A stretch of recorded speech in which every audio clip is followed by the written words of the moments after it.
How's it going? Welcome back to the Landfill Indie series. You know how it is. We're wearing sunglasses indoors because we're cool. Today I thought maybe we would go back a little bit, back in time to, I suppose, why was indie good in the first place? Like before the landfill, why did the landfill exist? Why were we so amped in the early 2000s for an indie rock revival in the first place?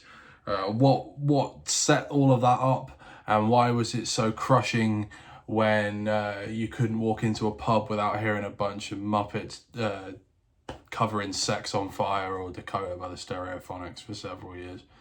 You probably still can't, actually. I just avoid social gatherings. Right, so let's get into it. When indie rock started, it was a beautiful thing. It was beautiful melodic music made by people who had been inspired by punk to create something wonderful, and it happened on both sides of the Atlantic in different ways. The indie rock in the UK was maybe slightly more twee, and the stuff in America was a bit more muscular. So you'd call that college rock, right? Your Replacements and the DBs and things like that. And then in the UK, you would have had your Postcard records, and then things like the Smiths. Just to keep it simple, Echo and the Bunnymen and Teardrop Explodes. But it's a loose umbrella term at the end of the day, indie, isn't it? I mean, we're talking about music that was independent. And then obviously the irony being that what most young people today, I say that like I'm an old fart, but most young people today would associate indie music with stuff that was almost exclusively on major labels, which is, it's tough, isn't it? I think one of the best metrics to really diagnose a decline, not just in indie music, but in popular music, specifically guitar music, is through the lineups of the Reading Festival. I've spoken about this before on TikTok, but when you look at the Reading lineup in 1990, obviously it was a smaller festival, so the lineup is shorter, but you've got more brilliant bands condensed into a smaller lineup. And you look at the main stage alone. You've got on the Sunday the Pixies headline, the full Jesus Jones, Tackhead, Loop, Living Colour, Stereo MCs, the Telescopes, the Hypnotics, and Senseless Things. Now there's a couple of bands in there I don't particularly care for, but overall that's for a main stage of a festival is insane. And that's just one of the days. You go on the other, just to give you some examples of other things that are there: Cramps, Faith No More, Nick Cave and the Bad Seeds. You've got Mudhoney, Jane's Addiction, Mega City 4, Spiral Carpets, Wedding Present, Buzzcocks, Billy Bragg, Ride, Young Gods, Wire, Psychic TV, Ned's Atomic Dustbin, and that's the main stage alone. Think about that. That's just insane. You got Jonathan Richman headlining the second stage, and it had a really good comedy tent as well. And then you flash forward to 2000.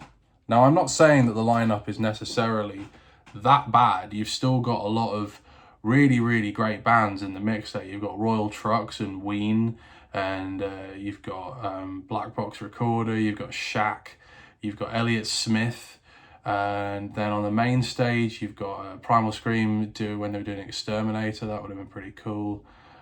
You've got Oasis and Pulp are two of the headliners, and Beck and Gomez and Super Furry Animals and Gorky's I Got His Monkey and all, good bands.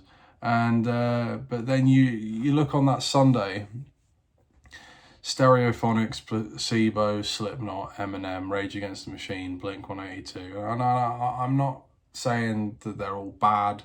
I'm just saying that I wouldn't go and watch that at all. So there's already an oversaturation of bands that just aren't very good, and this, I think, is the setup, right, to why the indie landfill happens. This is the bubble that bursts, that leads towards this deficit of quality that happens. So the new metal era, the turn of the millennium, was a lot of really, really naff stuff going on. This lineup isn't too bad. I believe it's the one the year after where it really kind of, yeah. So you've got Eminem and Manic Street Preachers are two of the headliners. That's fine. Travis headlining the Saturday of Reading. That's a problem. That's a real problem. And, you know, there's some great bands on the main stage that day. You've got PJ Harvey, Iggy Pop, Eels, Run DMC. But then you've got Green Day and Travis. Elsewhere on the main stage across the whole weekend, Papa Roach, Fear Factory, Stained. You know, not good. Not good at all. And then like on the Sunday, Manic Street Preachers, Fun Loving Criminals, Supergrass, okay. Why do you need to have Feeder and Rancid there as well? And, you know, you go through the you know, like, Guided by Voices are playing further down the bill. Like, there's, you know, my favourite band ever, Folk Implosion. Gorkies are playing again. Mogwai and Teenage Fan Club. That's all on the Sunday on that one stage. So you've got loads of good bands. But there is just this oversaturation. And the comparison is, from the 1990 lineup, there's about 30 or 40 bands on that poster. And then there's about probably maybe 200 on this one. It was an oversaturation, and not just of bands, but of all kinds of culture at this point. You know, more channels on TV, more songs on a CD, films got longer, you know, things got more lavish, and it was like, just like the housing bubble itself, it was an oversaturation, and it became too much. You know, it was too much stuff. So then when you get bands, and I believe the Strokes are playing really, they're in the middle of the second stage, and then I think they headlined it the year after. We confirm that for you. Yes. But they headline it, and then you've got Guns N' Roses when they reformed when Axl Rose had was it cornrows or braids or something? Interesting. And then you've got like the Prodigy, which was obviously great, but Offspring, Slipknot, Incubus, NoFX, Puddle of Mud. I'm not saying that they're all bad, I'm saying that I wouldn't pay for it. Dillinger Escape Plan at the bottom. Apparently, that was the year he took a dump on stage. That's pretty epic, you know. And so, but it's just there's good bands, and there's just lots of real naff stuff, and it was just this saturation. People became complacent, just like they did politically, and you know, everything becomes complacent at this point. So people were okay to just kind of take this, you know. Okay, the Fall aren't playing anymore, you know. On these lineups, like Guided by Voices are there, but they're underneath the Vines and Newfound Glory. The Breeders are above that, but then Feeder are above them. It's not. Did you see what I mean? It's just there was this decline in quality, and all of the better bands are now becoming the older bands that are on the bill, and the new bands that were coming in just weren't as good. And I suppose when you question this, there is the kind of, you know, have a day off mentality. Cheer up, mate mentality. You know, it's all gonna be all. It's not, is it? It's just one of these bands is better than that one. We have to accept this, right? So if we accept this, you know, again, there's still a lot of really good stuff here. Aphex Twins headlining the dance stage, wicked. I'd go to that. I'd definitely go to that over Feeder and the Strokes. I'll be honest with you. I like the Strokes, but I've no inclination to go and see them live ever in my life. That's just how I feel about that one. I don't believe their shows don't look that good. They never have. Good comedy. Always had a good comedy tent. Frank Sidebottom headlined the comedy stage one year. I'd have liked to have seen that. That would have been good. You're spoilt for choice. You're not, even though you've got more options, you're not as spoilt for choice with a lineup like this. Because yes, you can go and see John Spencer Blues Explosion, but it's, you know, you're not going to stay and watch that whole lineup. The Libertines right at the bottom of that, on that second stage. I'd rather go and watch that than who have they got on the main stage? Less Than Jake and A. So you get this dip in quality, You get this natural dip in quality where you've got these kind of post-Britpop bands that weren't good. As I say, like your Travis. And then you've got your new metal bands that are just obviously, and your pop punk bands that I don't care how much you try and push it on me, the mainstream stuff from those scenes is just not good. There's stuff lower down. It's the same with emo, metalcore, post-hardcore, and deathcore, and all of these different genres. In the underground bit, when you see clips on YouTube of gigs that are played in someone's like back garden or in someone's garage or in like a library, there's so many great clips of like power violence bands from the 90s that are just brilliant, but they're playing in front of about 50 people. The bands that made it in that world don't care about them. Don't care about them at all. And that travels, I suppose, because when you think about indie, there is this strange thing that happens in the late 80s and the early 90s where alternative bands and independent bands became very successful and very popular. And you had bands say like, I don't know, they weren't the best thing in the world, but like the Wonder Stuff headlined Reading and were #1 in the charts and stuff. Carter USM. Weird band. It's a weird band, and they were massive. They were massive in this country, at least. The thing that music critics and music industry people did not realize and did not take into account is that happens once, and then it's gone. So, in the alternative, in the underground, and this can factor into now, right? There are bands that I will go and see at the Windmill that will play to 100 people, and that's it. And I love them to death, but that's their ceiling. And if you're happy to do that, if you're happy to be, living that lifestyle, wicked. But if you want to do something else, you've not got very much further that you can go unless you completely just sacrifice your principles. And a lot of bands have, and a lot of bands, particularly coming out of this world that I'm talking about, maybe it's why I hold so much contempt for bands like Fontaine's DC or for Yard Act. I saw quite a few people talking about them in the comments. I went and refreshed my memory on that Quietus article. I'd forgotten just how badly they... I guess you got to give them some credit for kind of being a bit more open about it than, say, Idols, who still kind of to this day won't admit that they're a massive sellout band. I don't know why that is.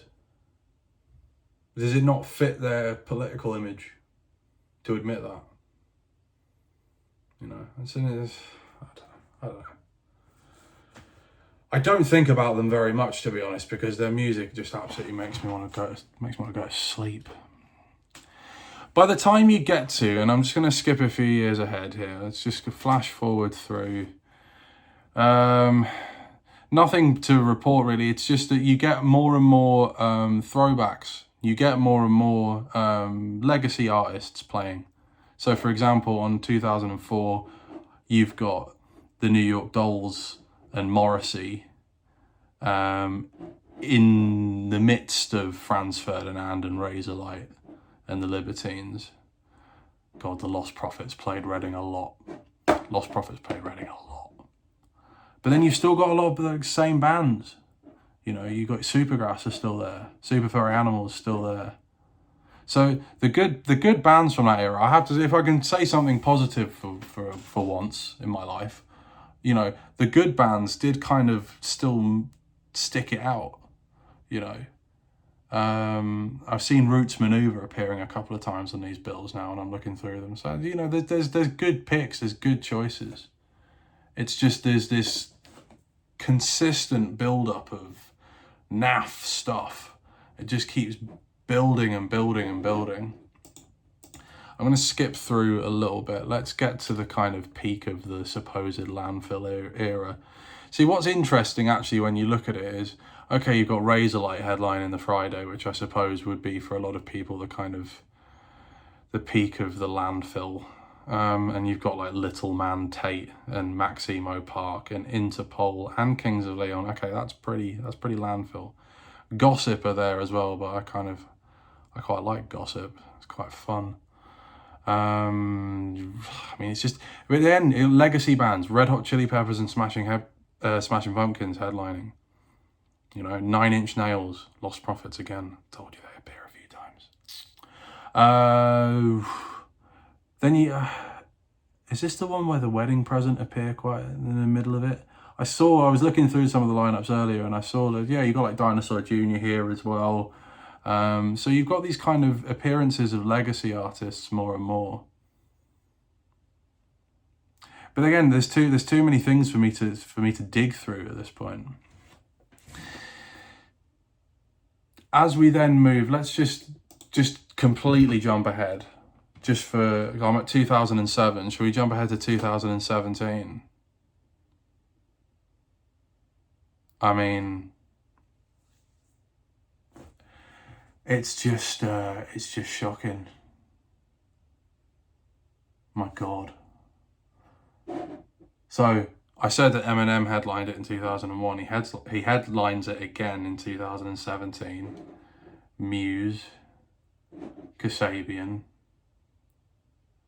When you look at a lot of the indie artists, a lot of bands that still kick about now as well. It's probably a more varied lineup at this point. It's kind of in the middle as they were kind of transitioning away from being an alternative festival to being more of a umbrella pop festival. They've also got a lot more stages at this point.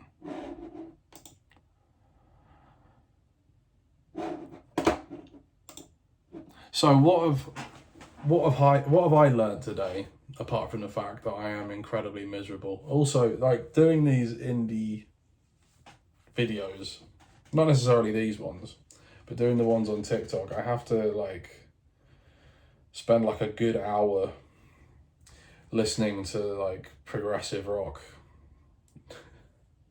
before I do one of those videos, and then kind of almost sort of meditate afterwards for a while. It's very intense. It's not fun. It's not fun. And tomorrow I'm planning on doing a sort of Oasis-esque song about being in a rock and roll band. But I'm in a rock and roll band. I've been forced to do it by my dad. I seem to feel like most of these bands that you see on TikTok are bands that have been kind of pressured into doing it by their parents, because their dad in particular is trying to live out their unrequited dreams of being in a band. Wouldn't you agree? So I think that's going to be the next song in the Landfill indie, or the indie poo band's oeuvre. But as for the rest of this video,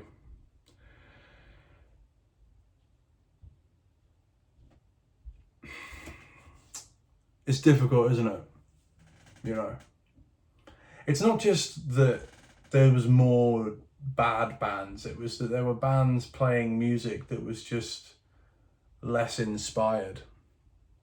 You know, even at the sort of tail end of the 90s, there were still bands on those festival lineups, like a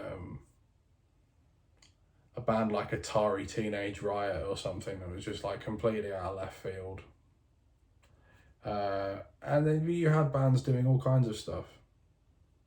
Gorky Zygotic Monkey on the main stage. Could you imagine that happening now? Could you imagine a band being, I suppose the only band that's sort of weird that would get to that level now would be a band like Geese. But I can't help but feel like their weirdness is contrived. I don't necessarily think they're that bad, but it plays into that thing we were talking about yesterday with bands like Fontaines or Yard Act, where it just feels like they're phoning it in. They're being weird for the sake of it, or trying to be weird, but they're not weird. The references are old and trite. It's this kind of constant recycled nostalgia that doesn't actually go anywhere. Man. And it's funny, isn't it? You'd think with, my music taste being focused on stuff from the past my whole life, that I would relish in new music that reminds me of something that I know from back in the day. But it's quite the opposite. It's quite the opposite. When I listen to new music, I want to be completely taken to somewhere new, because when those bands were doing stuff back in the day, it was brand new too. And you can tell, you can tell when you listen to, say, like a band like Carter USM, for example. What they were doing was very pop, but it felt original. I would also hasten to point out that there's not really any bands trying to sound like Carter USM either, which maybe that's the problem. Maybe the reference points are just too flippant, Like, why do we need another band that's inspired by Oasis? Why not be inspired by something else? Why not try? That whole Grebo era feels completely like unmined. It's kind of almost like nothing happened before 1994.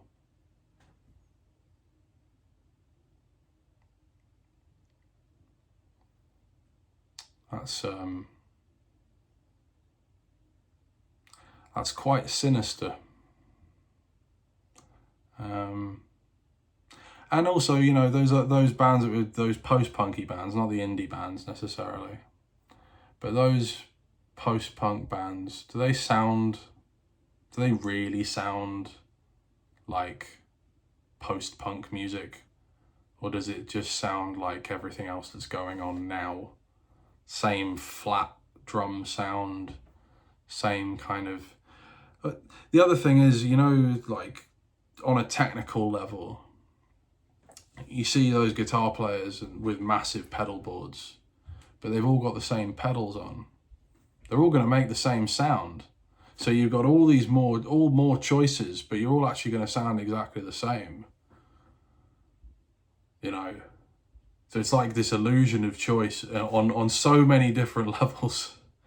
You have this illusion of choice, but it is just actually this sort of end game into nothing. And I don't know, maybe a Landfill indie revival is the only thing that makes sense now, because why wouldn't you be inspired by the dregs?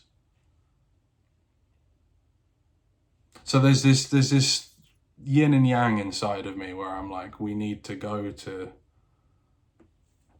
where it needs to be.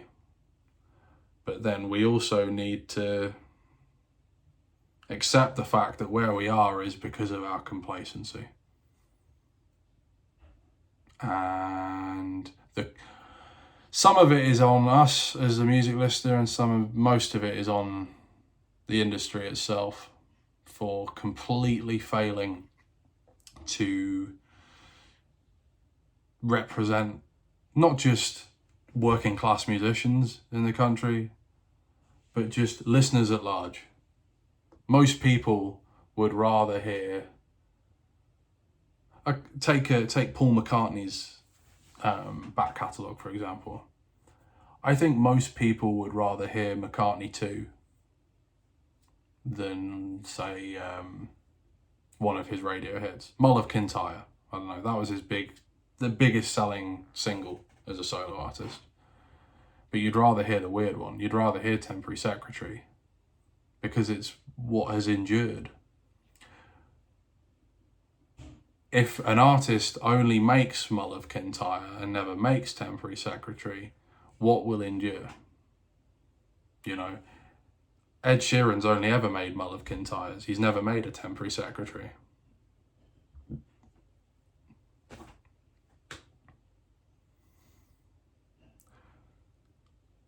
I think that's about as far as my brain wants to go with that thought today.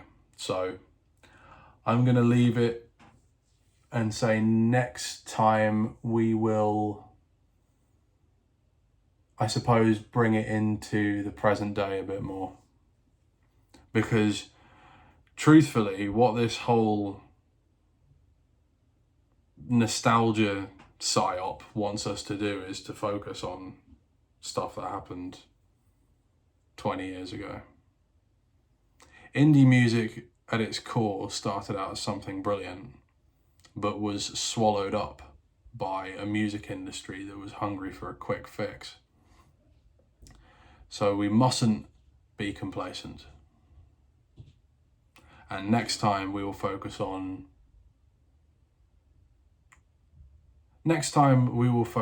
what's important. I hope. It could just be another miserable rant. It could just be me screaming and shouting.